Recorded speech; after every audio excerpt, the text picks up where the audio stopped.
Cosas Bíblicas Oficial presenta. Lección de Escuela Sabática. Algunos principios de interpretación profética. Lee para el estudio de esta semana. Jeremías 9, 23, 24, Salmo 139, 1 al 6, Daniel 12, 4, Apocalipsis 22, 10, Segunda de Timoteo 3, 15 al 17, Hebreos 4, 12. Para memorizar. Sino alábese en esto el que se haya de alabar, en entenderme y conocerme, que yo soy el Señor, que actúo con bondad, justicia y rectitud, porque eso me complace, dice el Señor. Jeremías 9, 24. Como ocurre con casi todos los demás en las Escrituras, los cristianos no se ponen de acuerdo sobre la interpretación de las profecías bíblicas, lo que lleva a muchos a pensar que no vale la pena tratar de comprenderlas.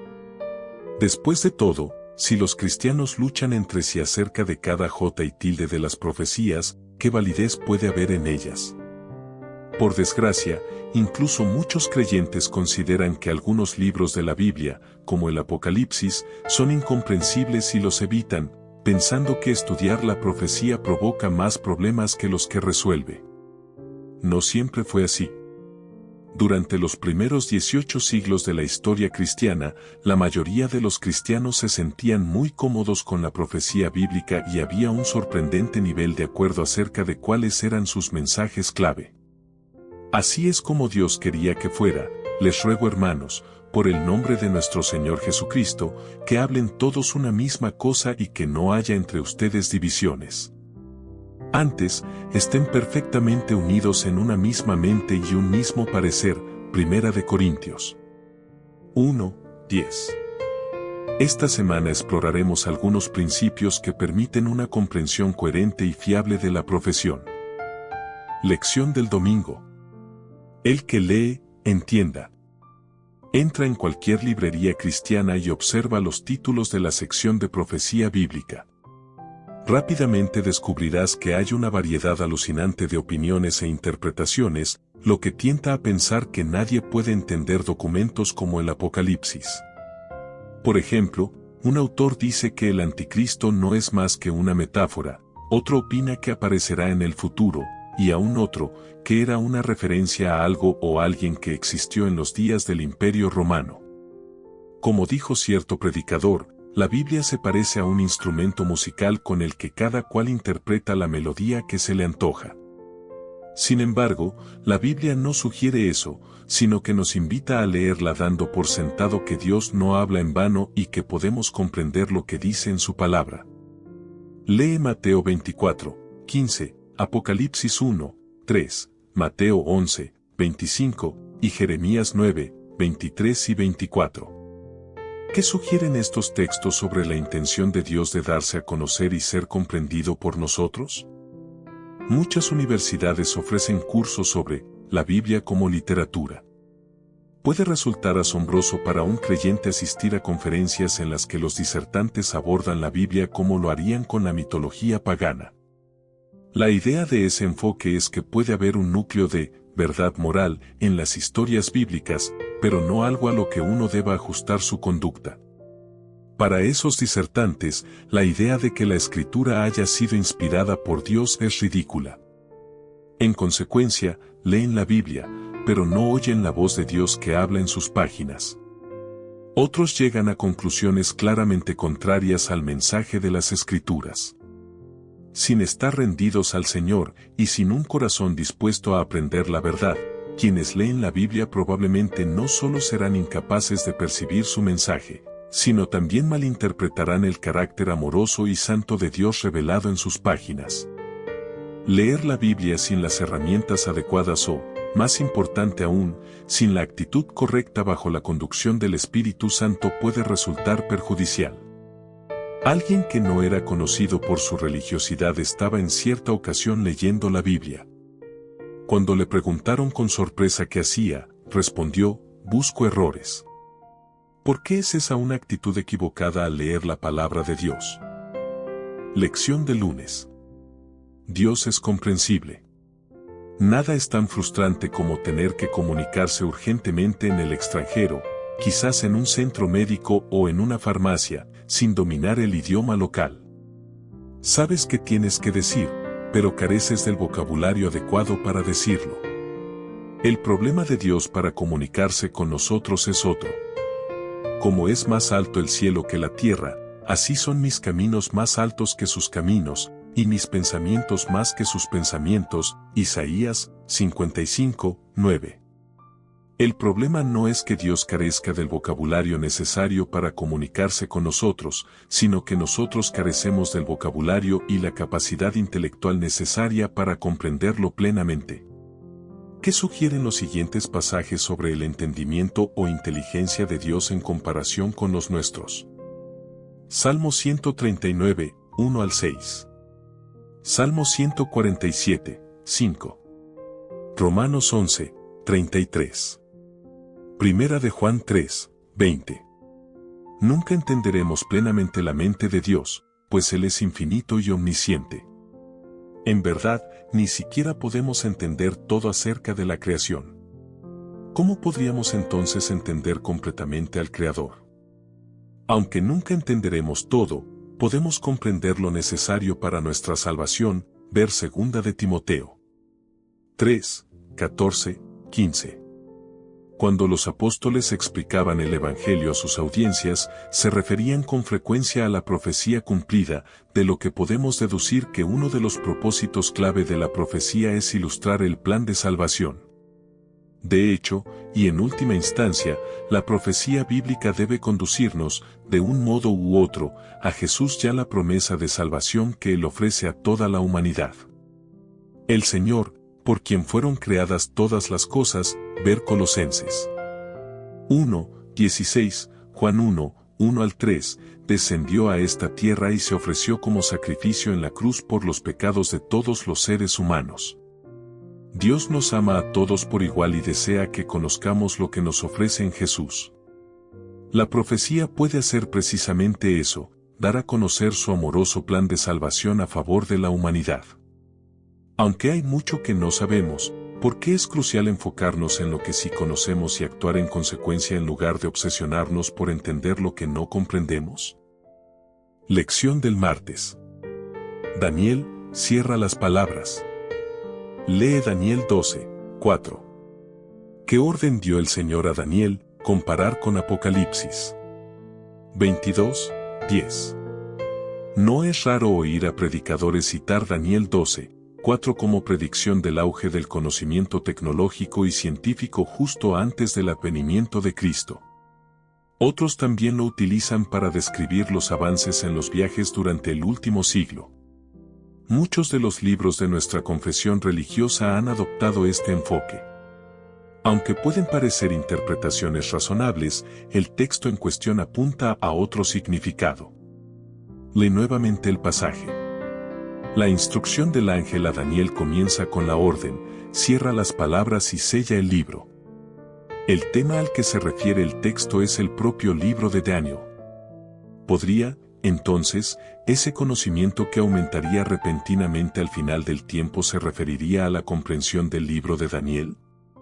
Esto distingue el libro de Daniel del Apocalipsis, en el sentido de que Juan recibió la orden de no sellar su libro, Apocalipsis 22, 10. El Apocalipsis debía entenderse desde el principio, porque el tiempo estaba cerca. En cambio, Daniel se entendería más claramente en un futuro lejano. A lo largo de los siglos, muchos estudiosos cristianos intentaron explicar el libro de Daniel y algunos lograron grandes avances. Sin embargo, la comprensión de Daniel aumentó rápidamente tras el cumplimiento de la profecía de los 260 años, en 1798, cuando múltiples expositores de todo el mundo comenzaron a llegar a la conclusión de que algo espectacular sucedería alrededor de 1843. El más notable de ellos, sin embargo, fue William Miller, cuya predicación dio inicio al gran movimiento adventista del siglo XIX e inició una cadena de acontecimientos que darían origen a la iglesia remanente, ya una clara comprensión de los mensajes de los tres ángeles.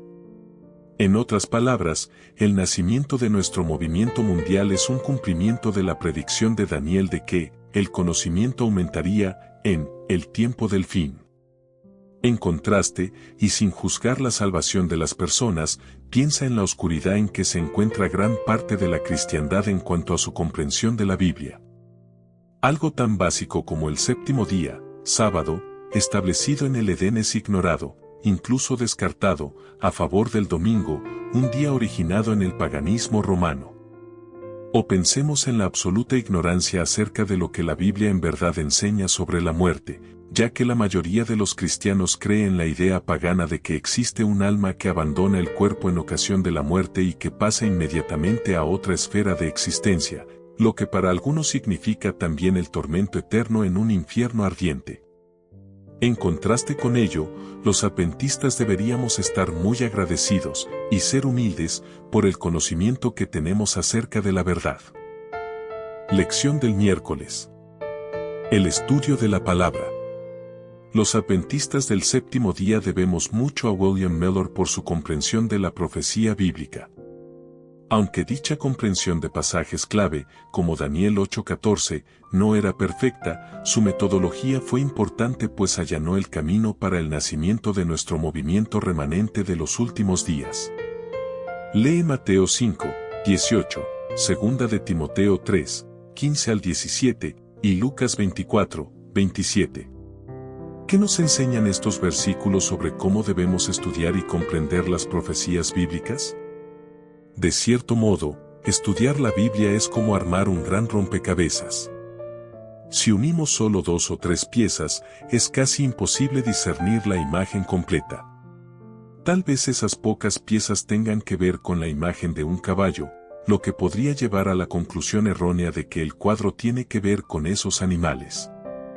Pero, unas cuantas piezas más contienen imágenes de una gallina y una vaca. Tras ensamblar cientos de piezas, se cae finalmente en la cuenta de que se ha estado trabajando en la imagen de un paisaje que incluye una ciudad, una granja y una cadena de montañas en la distancia. Una de las principales formas erróneas de estudiar la Biblia consiste en acercarse a ella como si se trata de una colección dispersa de refranes o proverbios que pueden ser utilizados para abordar cualquier situación. Algunos recurren a la sencilla guía de estudio que aparece al principio de las Biblias que ciertos grupos cristianos dejan en las habitaciones de los hoteles y en las que aparecen versículos útiles acerca de una serie de temas. Dan así por sentado que esos versículos representan la totalidad de la enseñanza bíblica acerca de un tema determinado. Desgraciadamente, adoptan el mismo enfoque con la profecía, al separar un texto de su contexto y compararlo con los acontecimientos actuales en lugar de hacerlo con el resto de la Biblia. Esto explica en parte el surgimiento constante de libros sobre profecía que tienen que ser actualizados con frecuencia pues sus predicciones acerca de qué ocurriría y cuándo no se cumplen. Por eso es tan importante no limitarse a seleccionar algunos textos específicos acerca de un tema, sino estudiar cuidadosamente todo lo que la Biblia dice al respecto y tener en cuenta el contexto de cada pasaje. Es muy fácil sacar un pasaje de su contexto y hacerle decir lo que uno desea. ¿Cuál ha sido tu experiencia al tratar con quienes utilizan solo ciertos textos para defender su punto de vista acerca del estado de los muertos o del sábado? ¿Cuál es la mejor manera de responder ante esa forma errónea de usar la Biblia? Lección del jueves 03. Figurado o literal. Una de las cuestiones clave que deben abordar los estudiosos de la profecía es cómo determinar si el lenguaje de la Biblia debe ser interpretado de manera literal o figurada. ¿Cómo decidir si el autor utilizó un lenguaje simbólico y que representa el símbolo en cuestión? La mejor manera de hacerlo es ver cómo se ha utilizado esa figura o símbolo en toda la Biblia, no cómo se los utilizan actualmente. Por ejemplo, algunos consideran que el oso de Daniel 7 simboliza a Rusia, pues ese animal es utilizado hoy a menudo como representación de esa nación. Esa no es una manera sólida ni segura de interpretar el simbolismo profético. Busca los siguientes textos y permite que la Biblia sea su propio expositor o intérprete, es decir, que definen sus propios términos. ¿Cuál es el símbolo profético común a cada grupo de textos y que representa según la Biblia? Daniel 7, 7, 7, 24, 8, 3. Apocalipsis 1, 16, Efesios 6, 17, Hebreos 4, 12.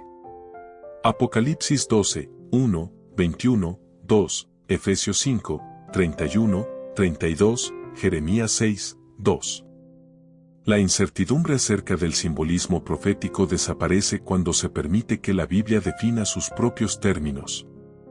Por ejemplo, un cuerno puede simbolizar un poder político o una nación, mientras que una espada puede representar la palabra de Dios y una mujer puede ser símbolo de la Iglesia. Esto demuestra claramente que la Biblia se explica a sí misma. Lo que queda por responder, sin embargo, es por qué Dios se comunicó mediante símbolos en lugar de hacerlo de manera directa, explícita. ¿Por qué, por ejemplo, Pedro se refiere crípticamente a la ciudad de Roma como Babilonia en 1 de Pedro 5:13? Puede haber muchas razones por las que Dios eligiera comunicarse simbólicamente en la profecía. Por ejemplo, si el Apocalipsis hubiera nombrado claramente a Roma como la autora de tantos males, la persecución de la Iglesia, de por sí intensa, podría haber sido aún peor. Sean cuales fueron en las razones, podemos confiar en que Dios quiere que entendamos el significado de los símbolos bíblicos. Aunque algunos símbolos y profecías sigan resultando un misterio o un desafío, ¿cómo puede fortalecer nuestra fe el hecho de enfocarnos en lo que sí entendemos? Lección del viernes. Para estudiar y meditar. Lee el capítulo titulado Una profecía significativa en las páginas 317 a 341 del libro El conflicto de los siglos, de Elena G. de White. Los ministros y el pueblo declararon que las profecías de Daniel y del Apocalipsis eran misterios incomprensibles. Pero Cristo había llamado la atención de sus discípulos a las palabras del profeta Daniel relativas a los acontecimientos que debían desarrollarse en tiempo de ellos, y les había dicho, el que lee, entienda. Y la aseveración de que el Apocalipsis es un misterio que no se puede comprender es rebatida por el título mismo del libro, Revelación de Jesucristo, que Dios le dio, para manifestar a sus siervos las cosas que deben suceder pronto. Bienaventurado el que lee y los que oyen las palabras de esta profecía, y guardan las cosas en ella escritas, porque el tiempo está cerca. Apocalipsis 1, 1 al 3. Ante semejante testimonio de la inspiración, ¿cómo se atreven los hombres a enseñar que el Apocalipsis es un misterio fuera del alcance de la inteligencia humana? Es un misterio revelado, un libro abierto. El estudio del Apocalipsis nos lleva a las profecías de Daniel, y ambos libros contienen enseñanzas de suma importancia, dadas por Dios a los hombres, acerca de los acontecimientos que han de desarrollarse al fin de la historia de este mundo. A Juan le fueron descubiertos cuadros de la experiencia de la Iglesia que resultaban de interés profundo y conmovedor. Vio las circunstancias, los peligros, las luchas y la liberación final del pueblo de Dios. Consigna los mensajes finales que han de hacer madurar las mies de la tierra, ya sea en gavillas para el granero celestial o en manojos para los fuegos de la destrucción. Le fueron revelados asuntos de suma importancia, especialmente para la última iglesia, con el objeto de que los que se volviesen del error a la verdad pudiesen ser instruidos con respecto a los peligros y luchas que les esperaban. Nadie necesita estar a oscuras en lo que concierne a lo que ha de acontecer en la tierra. Elena G. de White, El conflicto de los siglos, página 340. Preguntas para dialogar. ¿Cómo puede el estudio de las profecías aumentar tu fe? ¿Qué profecías, algunas escritas hace miles de años acerca de acontecimientos que ocurrirían siglos o milenios después, han contribuido a aumentar tu confianza en la Biblia y, más importante aún, en el Dios que las inspiró? Por ejemplo, ¿cómo ofrece Daniel dos razones poderosas y lógicas para confiar en que Dios existe y conoce el futuro? ¿Cuáles son las mejores maneras de protegernos de interpretaciones descabelladas y especulativas de las profecías, a veces incluso por parte de personas que están dentro de nuestra iglesia? ¿Por qué debemos poner en práctica el consejo de Pablo? Sometan todo a prueba y retengan lo bueno. Primera de Tesalonicenses 5, 21.